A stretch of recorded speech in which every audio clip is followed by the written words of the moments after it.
निस्केर हिँड्यो। यसरी अगाडि जाँदै थिए जब हिरण्यकश्यपको अगाडि तपस्या गर्न गएको थाहा पाएर सबै देवताहरू अब त्राही हुनुभयो। अलि भन्न थाल्नुभयो, अलि सोच्न थाल्नुभयो कि ला अब हिरण्यकश्यपले तपस्या गरेर आएपछि त बडा अब दण्ड हुने भयो, बडा कलहहरू हुने भयो। अब केही न केही उपाय गर्नुपर्छ। पहिलोपल्ट त उसले तपस्या गरेर आएपछि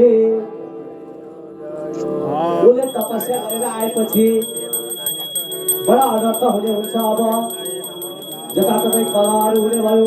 अब ऊ आउनु पूर्व नै हामीले एउटा भक्तको तयार चाहिँ गर्नुपर्छ, किनकि भक्त नभइकन भगवान आउनुहुन्न। यसरी बोलिरहेको छ, जब जब हुई धर्म की हानि तब हुई सुन अभिमानी। जब धर्मको हानि हुँदै जान्छ अनि भक्त निस्केपछि जब धर्मको हानि हुँदै जान्छ त्यहाँ एकजना भक्त आउनुभयो भने भगवान अवश्य आउनुहुन्छ।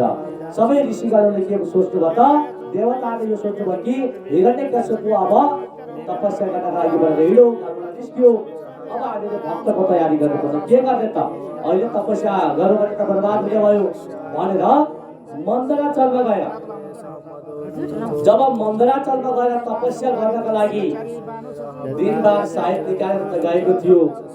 तपस्या गर्नु पर्यो भनेर रुखको फेदमा तपस्या गर्न भनेर बसेको थियो हिरण्यकश्यप। त्यतिखेरै देवताहरू सबै मिलेर देवगुरु बृहस्पतिलाई, देवताहरूका गुरु बृहस्पति भन्ने ऋषिलाई, ल तपाईँ गएर चरा बनेर जानुहोस् र उसको तपस्या भङ्ग गरिदिनुहोस्। किनभने पहिला त हामीले भक्तको तयारी गर्नुपर्छ। भक्तको तयारी नगरिकन उसलाई तपस्या बस्न दियो भने त फेरि बडा अनर्थ हुन जान्छ। त्यसै कारणले तपाईँ पहिला गएर चराको रूप धारण गरेर त्यहाँ गएर उसको व्रतलाई भङ्ग गरिदिनुहोस् भनेर सबै देवताहरू इन्द्रहरू गएर यसरी प्रार्थना गरेपछि अब देवगुरु बृहस्पति के गर्नुभयो त, जहाँ मन्दराचलमा चराको रूप धारण गरेर जहाँ हिरण्यकश्यपको तपस्या गर्न भनेर बसेको थियो त्यही रूपको माथिबाट बसेर तपस्या गर्न अब सुरु गर्छु है मात्रै भनेर हिरण्यकश्यपले सोचेको मात्रै के थियो। त्यतिखेर के अवस्थामा बृहस्पति देवगुरु बृहस्पति चराको रूप धारण गरेर हरि भनिदिनु भयो। माथि रूपमा बसेर चराको रूप धारण गरेर हरि भनिदिनु भयो। प्रेमले बोलो श्री हरि भगवानको, श्री हरि भगवानको। जब हरि भन्नुभयो अनि त्यो दैत्य हिरण्यकश्यपले यसो विचार गर्यो, अरे म त तपस्या गरेर बस्दैछु, पहिलेपल्ट शत्रुको नाम सुनिन्छ। म त यहाँ तपस्या गर्न आएको थिएँ, तर तपस्या गर्न पूर्व शुभ काम गर्न आएको थिएँ, राम्रो भक्ति गर्न आएको थिएँ। तर म यहाँ तपस्या गर्नु पूर्व मेरो शत्रुको नाम चराले लियो। आज सायद ठिक रहेछ, आज सायद त मेरो त खराब पो रहेछ त, मेरै शत्रुको नाम सुने, बडा खराब भयो। अब म आज तपस्या बस्दिनँ, बरु आज घरतिर जान्छु, भोलि फेरि आउँछु बरु भनेर हिरण्यकश्यप त्यहाँबाट फेरि जुलुक्क उठेर आफ्नो घरतिर लाग्यो। जब घरमा गइसकेपछि उहाँ जुन हिरण्यकश्यपको पत्नी धर्मवती निष्ठ स्वभावकी भगवानको आराध्य बेगर बस्न नसक्ने पत्नी हुनुहुन्थ्यो कयाधु। उहाँले सोच्नुभयो पतिलाई, होइन स्वामी तपाईँ त तपस्या गरेर जानुभएको थियो, किन यति चाँडै फर्केर आउनुभयो? होइन तपस्या यति चाँडै पुरा भयो? कति चाँडै तपाईँ त फर्केर आउनुभयो, के भयो भनेर यस्तो हिसाबले आफ्नो पत्नी कयाधुले फकाएर सानो स्वरमा फकाएर सोच्नु भएछ। साँच्चै नै भक्तजन, यो भावले मैले हजुरलाई अस्तिदेखि भन्दा छु, कथा बाहिर खोज्दै जानु हुँदैन है, कथा आफ्नो जीवनमा उतार्नुपर्छ। हामी भित्र भेटिन्छ। हाम्रा पतिहरू कहीँ परबाट थाकेर काम गरेर अथवा कुनै आफ्नो ड्युटीबाट आउनुभयो भने घरकी पत्नी झर्केर रिसाएर कराउन थालिन् भने अब घरमा पढाउ हुने भयो, होइन त? तर फकाएर सानो स्वरले बोली भयो भने बोल्न थाल्यो भने कतै टेन्सनबाट कतै चिन्ता भएर आएको व्यक्तिको घरमा प्रसन्न हुने गर्छ। यसरी चाहिँ हिरण्यकश्यपले आफूले बडा रिस उठिरहेको थियो शत्रुको नाम सुनेर घरमा आएको आज पत्नीले फटाएर भन्न थाल्नुभयो, हे स्वामी तपाईँ त चाँडै आउनुभएछ, किन आउनुभयो, यति छिटै तपस्या पूर्ण भयो र कि केही बाधा भयो भनेर यसरी सोद्धाखेरि अनि हिरण्यकश्यपले यसरी भन्न थाले कि हेर न म गएर तपस्या बस्न मात्रै के आँटेको थिएँ, एउटा चरा आएर मेरो शत्रुको नाम उच्चारण गरिदियो, शत्रुको नाम पुकार गरेर त्यो चराले अनि मैले यसो ठाने आज मेरो सायद राम्रो रहेन रहेछ, तपस्या गर्ने सायद ठिक रहेन रहेछ भनेर म फर्केर आएँ, भोलि बरु जाउँला भनेर आएँ भनेर हिरण्यकश्यपले यसरी भन्दाखेरि अनि कयादुले सोच्नु भएछ हो त्यो चराले के चाहिँ नाम लिएछ त, त्यसको पतिसँग सोध्नु पर्यो अब भनेर पतिलाई फेरि फकाएर सोध्नु भएछ। के भनेर सोध्नु भएछ त, हे स्वामी त्यो चराले के भन्यो त, कुन चाहिँ शत्रुको नाम लियो त, शत्रु त धेरै होला, कुन चाहिँ शत्रुको नाम लियो र के भनेर लियो भनेर यसरी कयादु पत्नीले सोद्धाखेरि हिरण्यकश्यपले अब भन्न लागे के भनेर भन्ने थाले त भन्दा अरे तँ म गएर तपस्या बस्न आँटेको थिएँ, एउटा चराको रुखको हाँगामा आएर हरि हरि भनिदियो भनेर यसरी हिरण्यकश्यपले भन्दाखेरि कयादु पत्नीको मनमा पनि हर्ष आयो अरे मेरा यस्ता मूर्ख पतिको मुखबाट पनि भगवानको नाम निस्कियो, हरिहरि त भने नि एकचोटि त कहिले जीवनमा हरि नामै नजप्ने व्यक्तिले हरिहरि भनौँ भन्दा त हरिहरि त निस्क्यो नि, अनजानमा भएपछि हरिको नाम जपे, किनकि भगवानको नाम जानी जानी जप्नु पर्दैन, अनजानमा भए पनि जपे हुन्छ। भगवान एक आगो हो, आगोलाई जानेर छोए पनि हुन्छ, नजानी छोए पनि हुन्छ, पोल्दा चाहिँ पोल्छै पोल्छ, जानी जानी छोए पनि पोल्छ, अनजानमा छोए पनि पोल्छ। भगवानको नाम जानेर जपे पनि भयो, अनजानमा जपे पनि भयो भन्न खोजेको तात्पर्य कयादुले यसरी सोध्नुभयो, पतिले के नाम जपो भनेर सोध्नुभयो, हिरण्यकश्यपले भन्न थाले कि हरि हरि भनो। अब आफ्ना त्यस्ता पापी पुरुष पापी पतिका मुखबाट पनि हरिको नाम निस्किँदा त हर्ष भयो नि त भक्तलाई, आफ्ना इष्टदेवको आफ्ना भगवानको नाम पतिको मुखबाट त कति खुसी हुनुभयो। अनि यस्तो खुसीको अवस्थामा फेरि सोध्नुभयो, के भन्नुभयो अरे त्यो चराले के भने अरे, मैले त त्यस्तो राम्रोसँगले बुझिनँ नि, त्यो चराले के भन्यो अरे फेरि सोध्नुभयो, होइन हरि हरि भनो। ए हो र, अनि कसरी कुन शब्दले भन्यो त, छोटो शब्दले भन्यो कि लामो शब्दले भन्यो कि कसरी भन्यो एकचोटि फेरि भन्नुहोस् त, फेरि हरि हरि भनो। यसरी धेरै तरिकाले सोध्नुभयो, कसरी भन्यो, के गरेर भन्यो, कता फर्केर के भन्यो, यसरी सोध्दै सोध्दै धेरैचोटि कयादु माताले फकाई फकाई फकाई फकाई सोद्धा सोध्दै सोद्धा सोध्दै हिरण्यकश्यपले हरि हरि भनो हरि हरि भनो हरि हरि भनो भन्दा भन्दै 108 पल्ट पुऱ्याउनु भएको छ।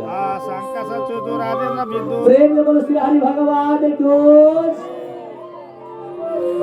यसरी धेरै तरिकाले सोध्नुभयो, कसरी भनौँ, त्यो चराले के भएर भनौँ, कुन नाम लियो, यसरी सोद्धा सोध्दै सोद्धा सोध्दै 108 पल्ट हिरण्यकश्यपको मुखबाट हरि हरि भन्ने शब्द निस्कियो।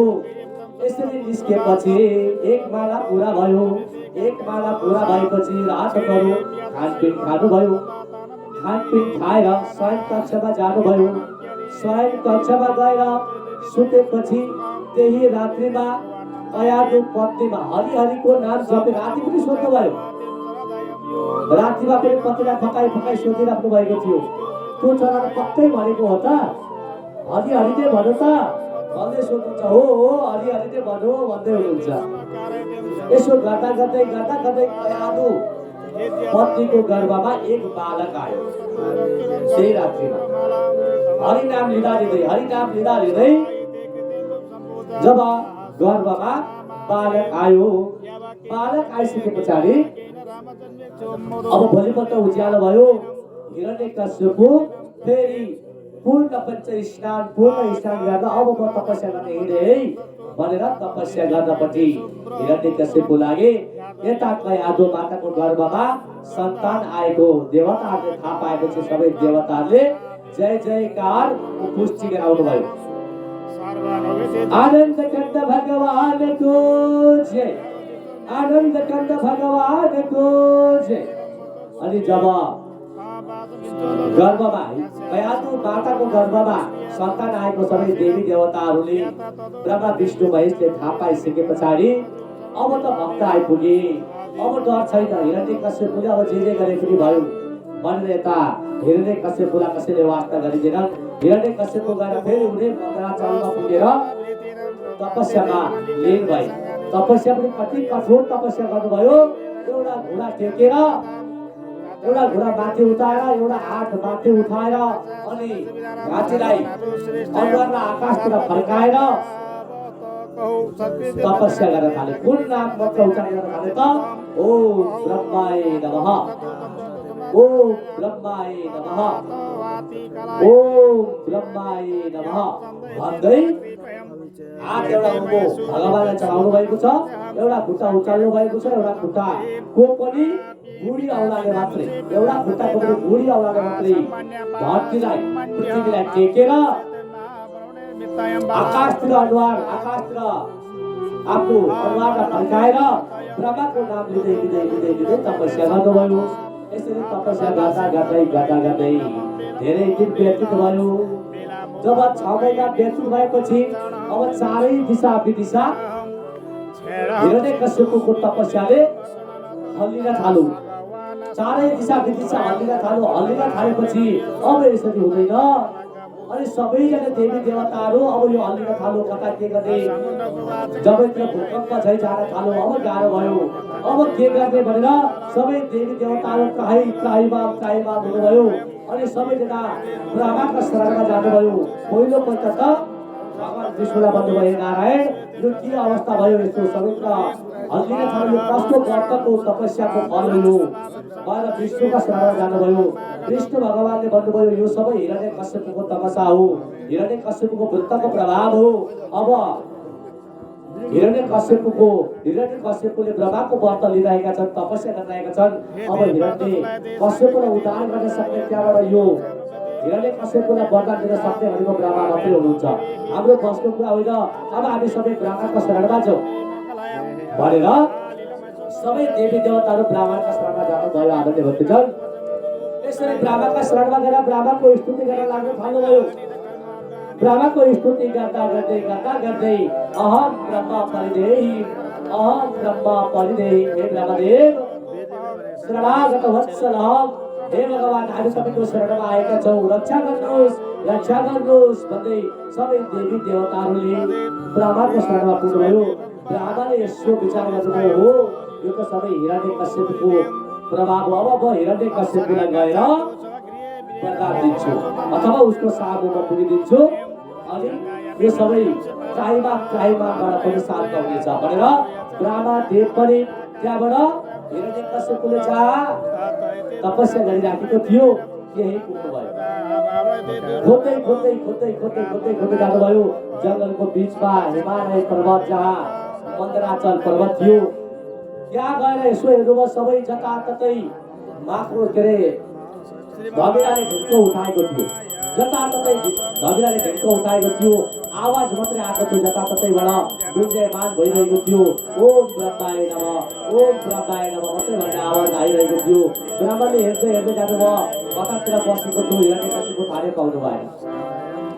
अनि यसो हेर्दै हेर्दै जानुभएको एक ठाउँ निकै अग्लो हिसाबमा माटो जुन धमिराले माटो उठाएको थियो त्यहाँ यसो कान थापेर सुन्नुभएको त त्यही माकुरो जहाँ धमिराले जुन माटो उठाएको थियो त्यही ठाउँमा गएर यसो कानो थाप्नुभएको त त्यही पो ओम ब्रह्माय नमः, ओम ब्रह्माय नमः भनेर कराइरहेको आवाज सुनेपछि अनि ब्रह्मादेवले पनि कमण्डलुको जल लिएर त्यो ढिम्कानामा जहाँ धमिराको माटोको ढिम्कानामा छर्किदिनु भयो।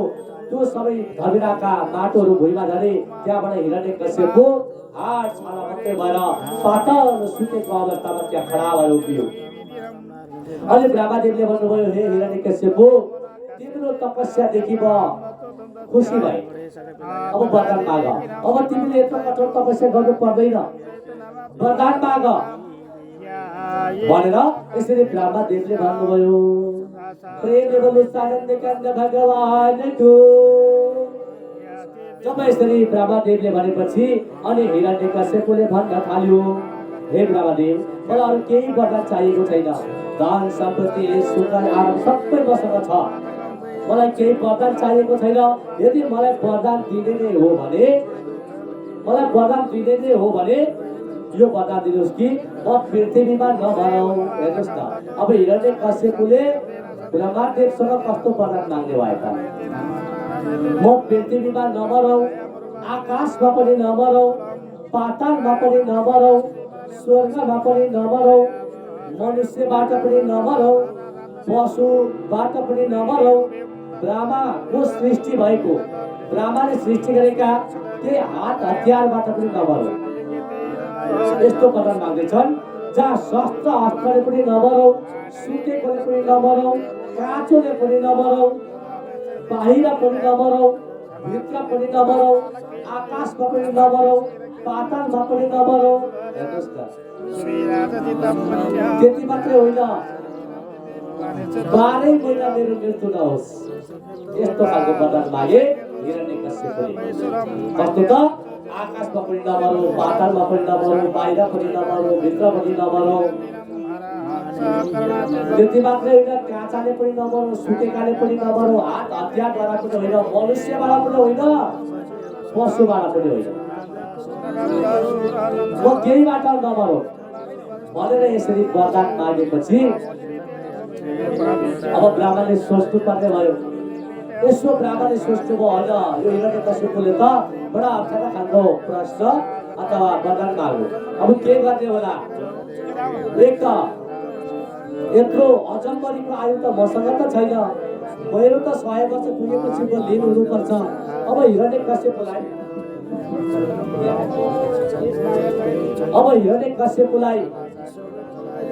मैले कसरी चाहिँ आशीर्वाद दिने होला? बडा अप्ठ्यारोमा पर्नुभयो ब्रह्मदेव। यसकै प्रसङ्गमा अनि ब्रह्मदेवले भन्नुभयो, हे हिरण्यकश्यप, कस्तो खालको वरदान मागेको? माग्नेले पनि अलिक बुझेर त माग्नुपर्छ। 100 वर्षदेखि उताको मेरो त आयु छैन भने अब मैले तिमीलाई यो आयु कसरी दिने?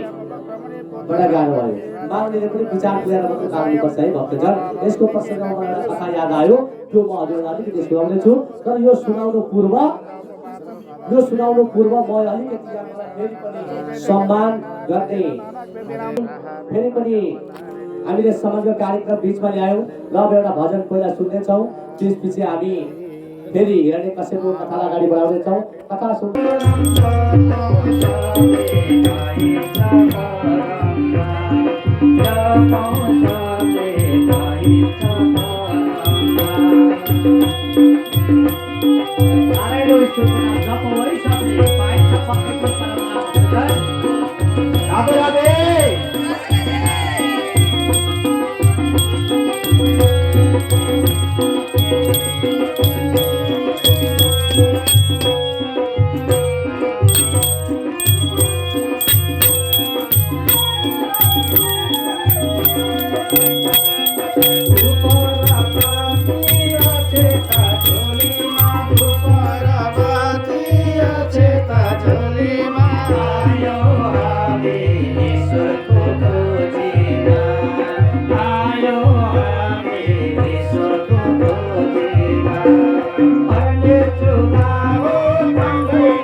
मेरो फोटो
तपाईँलाई भिडियो गर्ने न आउँदो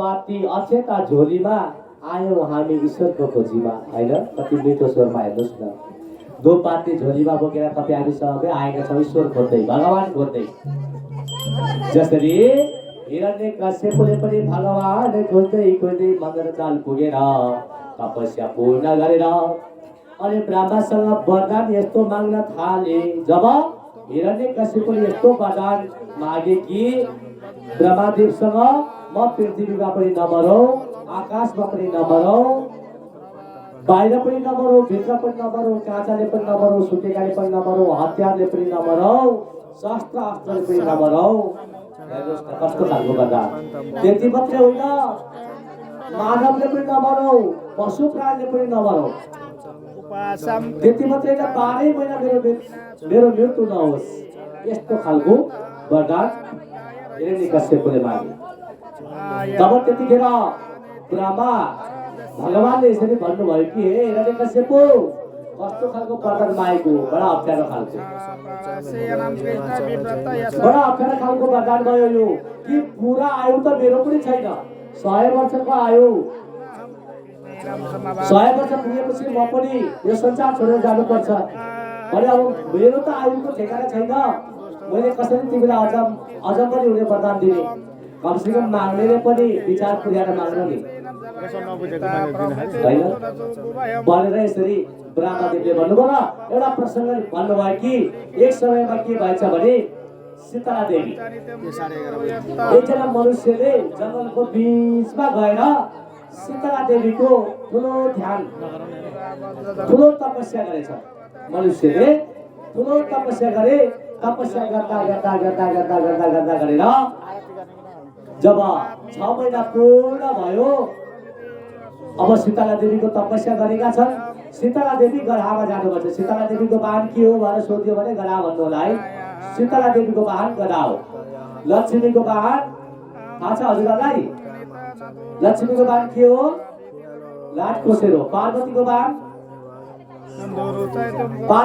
थाहा छ तुझे थाहा छैन होला पार्वतीको वाहन बिरालो अनि भगवान शिवको वाहन नान्दी होइन गोरु गणेशको वाहन सबैलाई थाहा छ मुसो त्यस्तै शीतला माताको वाहन गधा थियो गधामा चढेर अब त्यो मेरो भक्तले तपस्या गरेको पनि धेरै भयो अब गधा वरदान दिनु पर्यो भनेर जानुभएको थियो जङ्गलको बीचमा मनुष्य तपस्या गरेर बसिरहेको थिए अनि सीता देवी गधामा चढेर जानुभयो भन्नुभयो हे मनुष्य वरदान माग के चाहियो त्यतिखेरकै अवस्थामा मनुष्यले आँखा उगाएर सीता देवीको चरणमा दण्डवत गरेर भन्न थाले कि हे माँ हे सीता देवी भगवती मलाई हात्ती दिनुहोस् न मलाई हात्ती चाहिएको छ हात्तीको मलाई हात्तीको वरदान दिनुहोस् मलाई हात्ती दिनुहोस् न भनेर मागेपछि सीता देवी त एकैछिनमा रुष्ट हुनुभयो के भनेर रुष्ट हुनुभयो अरे मनुष्य वरदान माग्दा पनि अलिक बुझेर माग्नु नि तिमीलाई हात्ती दिन सक्ने भयो किन गधामा आउँथे र मेरो बात त गधा छ तिमीलाई हात्ती दिन सक्ने भए म आफै हात्तीमा चढेर आइहाल्थेँ नि किन म गधामा चढ्नु पर्छ त? मैले यसलाई अलिकति प्रश्न मात्रै दिन खोजेको। वास्तव भन्न खोजेको के त भन्दा हामीलाई वरदान माग्छौँ नि कहीँ गएर मन्दिरमा जान्छौँ, तपाईँ हामीले कहीँ गएर वरदान माग्छौँ, चिताउनै नसक्ने वरदान पनि माग्छौँ कोही बेला हामी, होइन? सोच्नै नसक्ने, हुने सक्ने असम्भव हुने कुराहरू पनि माग्छौँ। तर वरदान माग्नु छ भने पक्कै पनि विचार गरेर माग्नुपर्छ। एक त भगवानसँग वरदान माग्नु पनि हुँदैन। भगवानको भक्त चाहिँ पहिला बनिनु पर्यो नि। भगवानको भक्त बनेपछि भक्तको घरमा के छ के छैन स्वयं भगवान आफैले जान्नुहुन्छ। भक्तलाई अवश्य दुःख दिनुहुन्न, भगवान आफैले थाहा पाउनुहुन्छ। किनकि उदाहरण मैले यसरी दिएँ, तर भगवानले पनि हामीलाई दिनु छ भने जाँचेर बुझेर मात्रै दिनुहुन्छ है, त्यत्तिकै दिनुहुन्न, जाँच बुझ गरेर मात्रै दिनुहुन्छ। उदाहरण मैले यसरी दिएँ, घरमा माताजी हुनुहुन्छ, माताले हरेक कुरा 84 व्यञ्जन बनाउनु भएको छ खानेकुरा,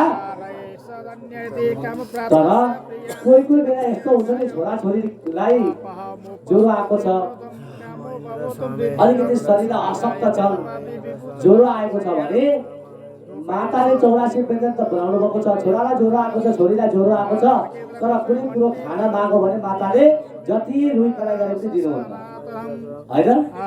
दिनुहुन्न नि। बनाउन चाहिँ उनीहरूकै लागि बनाएको, खाउनु भनेर बनाएको, तर ज्वरो आएको छ, शरीरलाई अशक्त छ भने जति रुई कराई गरे पनि कुनै कुनै कुरा माताले दिनुहुन्न। किनकि त्यो नदिनुको कारण के त, यो भोजन खाएर यो सन्तानको शरीर नबिग्रियोस्, अथवा यो नखाँदा उसलाई नै हित हुन्छ भने किन दिने, नखाँदा राम्रो हुन्छ भने किन दिने। त्यसैले माताले पनि जाँच बुझ गरेर मात्रै दिनुहुन्छ। भगवानले पनि हामीलाई जे दिनुहुन्छ नि जाँच बुझ गरेर मात्रै दिनुहुन्छ। हामीलाई जति दिनुभएको छ त्यसैमा संस्कार गरौँ, त्यसैमा संस्कार गर्नुपर्छ भक्तजन। जति दिनुभएको छ त्यसैमा सन्तोष गर्ने, तर सन्तोष गर्ने भने फेरि धुम्म बस्ने होइन, अलिकति त केही न केही त परिश्रम गर्नैपर्छ, होइन? नहिँडी त 4 कोस पर पनि किन पुग्छु र कमिलो, अलिकति त हिँड्नै पर्छ, परिश्रम त गर्नै पर्छ, तर असन्तोष चाहिँ गर्नु हुँदैन भक्तजन। सन्तोष त्यसैले त भनेको छ नि, सन्तोष तीन कुरामा जहिले सन्तोष गर्नुपर्छ। 3टा कुरामा मनुष्यले जहिले सन्तोष गर्नुपर्छ। केमा त 3 कुरा? एउटा धनमा, मैले यो धनको त वर्णन गरिसकेँ, जे जति भगवानले धन दिनुहुन्छ त्यसैमा सन्तोष गर्नुपर्छ। आफूले कहीँ परिश्रम गरियो भने परिश्रमसँग फल प्राप्त हुने हो, त्यसैमा सन्तोष गर्ने हो। तर होइन आज म यसको डबल होइन चौथाल बनाउँछु म भनेर दिनभरि पनि रातभरि पनि 24 घण्टा खटियो भने पनि आफ्नो शरीरलाई हानि हुन्छ। त्यसैले शरीरलाई बुझेर शरीरको हरेक लक्षणहरू हेरेर मात्र बल गर्नुपर्छ है, कमाउनमा पनि। र भगवानले जे जति दिनुहुन्छ त्यसैमा सन्तोष गर्नुपर्ने हुन्छ। समुद्रमा पानी त धेरै छ, तर हामीले भाडो चाहिँ कत्रो लिएर गएको छ त? गिलास लिएर गएको छ भने गाग्रो भरि ल्याउँछु भन्दा हुँदैन, गिलास लिएर गएको छ म समुद्रै उठाउँछु भन्दा हुन्छ र? हुँदैन। त गिलास लिएर गएको छ म गाग्रो भरि ल्याउँछु भन्दा गाग्रो भरि चाहिँ ल्याउँछु भन्दा हुँदैन। त्यसैले हामी यहाँ आउँदाखेरि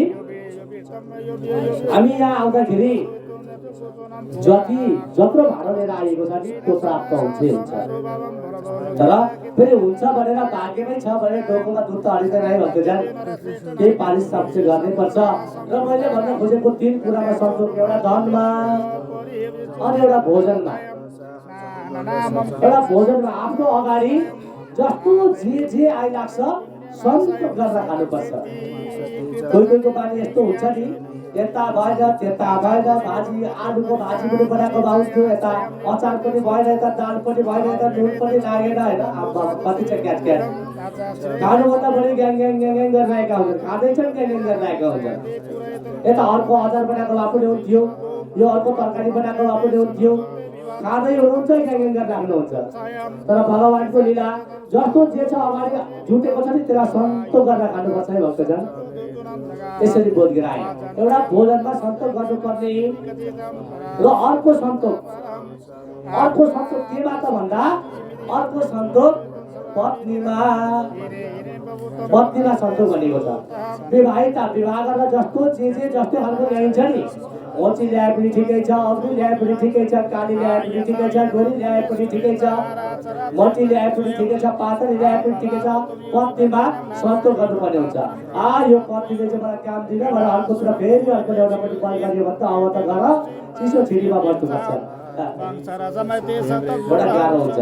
त्यसैले पत्नीमा सन्तोष, मैले हजुरलाई 3 प्रकारको सन्तोष बताएँ र यसरी नै मैले भन्न खोजेको के त भन्दा हिरण्यकश्यपले पनि यसरी नै चाहिँदो अचाहिँदो खालको वरदान मागे ब्रह्मासँग। आकाशमा पनि नमरौ, पातलमा पनि नमरौ, पानीमा पनि नमरौ, जलमा पनि नमरौ, थलमा पनि नमरौ, बाहिर पनि नमरौ, भित्र पनि नमरौ, काँचाले पनि नमरौ, सुकेकाले पनि नमरौ, हत्याले पनि नमरौ, पशुले पनि नमरौ, मनुष्यले पनि नमरौ। हेर्नुहोस् न, अब 12 महिना नमरौ भनेपछि अब मर्ने त कहिले? यसरी वरदान मागेपछि ब्रह्मा पनि अक्क नभकाउनु अब के गर्ने। बडा